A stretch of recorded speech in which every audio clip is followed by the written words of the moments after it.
Hey there, McAllister with Toasty DIY, and today I have a question. It's a simple one.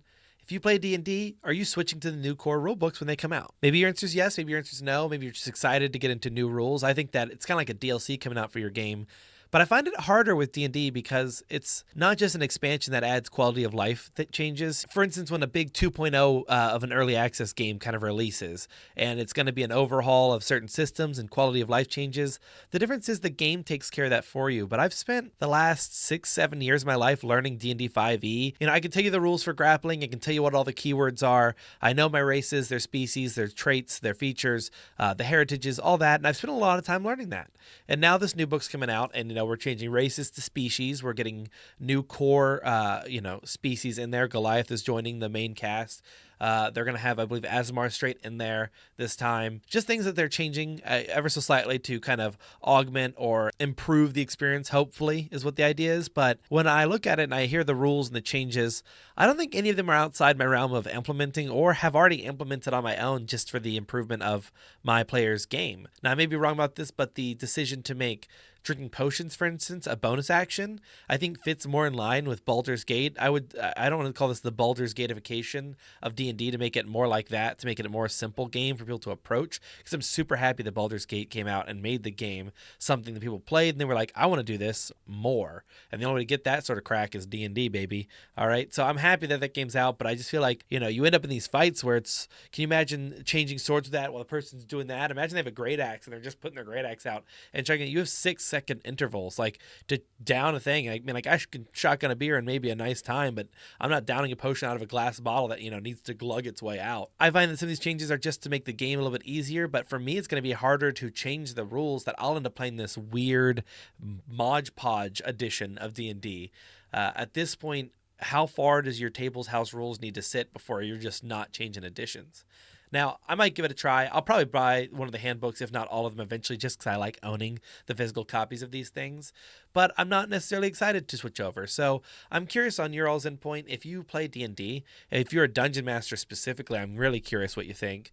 Because I feel like for players, it's nice. A new handbook comes out, and there's a plethora of new options to try, especially if you've been playing for years and you want to try new things.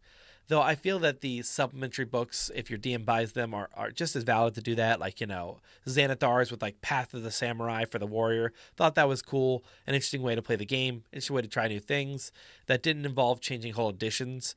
And I think this is interesting from a concept because they're not calling it the, D&D 6e.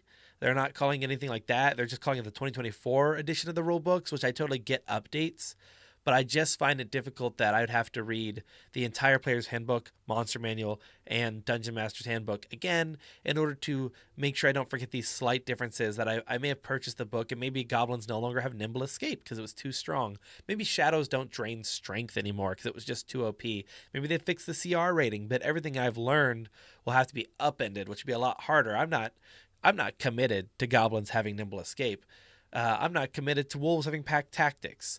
But I know they have them, and the fact that I know they have them makes them easier to run. I don't know if it's a better idea to swap it forward or backwards as a DM. The content is fun. I think if it were me in general, as you may be able to tell from this channel when I upload, I love D&D. If I'm switching to any system, I'm probably switching to Draw Steel, and I will probably mutilate Draw Steel for my own purposes as well, because there's some things in that I absolutely love, and some that for me are a little difficult to wrap my head around because I'm in D&D brain. Interesting little concept there between these different systems. I'd be more likely, I think, to switch systems and update to the 2024 core rulebooks, but I probably will buy them because it'd just be fun to review them here on the channel and talk about the things that I saw are different, cool, or interesting and share them with you all. I am a nerd in the end of the day, and I do like to read them and see them. So if there's anything that you all have seen that is an interesting feature being added by it, I've not gotten too in depth, to be quite honest, on the DM side. I'd love to know if they added in like a magic items chart to actually give you prices for them again, because I found a nice pricing guide for magic items and I've been using it in my most recent campaign, and I've been running a more high fantasy one this time, not my usual forte, and have enjoyed seeing this growth into how much it cost for certain things. And a bag of holding is not as expensive as I thought. A healing potion more so than I might have thought. And it's interesting to see how they're priced out and ranged. I do think it'd be more fun to have kind of a dynamic, like a chart that says in a low fantasy, high fantasy, and medium fantasy pricing to let you know like what they would be, because you could use that even to just justify the town it's in. This might be a low fantasy town. They don't have a lot of that, so it's high cost. Well, that chart kind of varies if you're in a town that is the world's bazaar. Maybe you just 25% off everything you see there, but they're only in that town for maybe a week or two, so they get a chance to buy at this discounted price. I think it's all interesting, but the end all be all is, are you going to switch editions? And if so, maybe try to convince me why. I'd love to respond down in the comments and hear your thoughts and suggestions. So thank you all for watching. Like I said, any questions, leave them down below. Peace.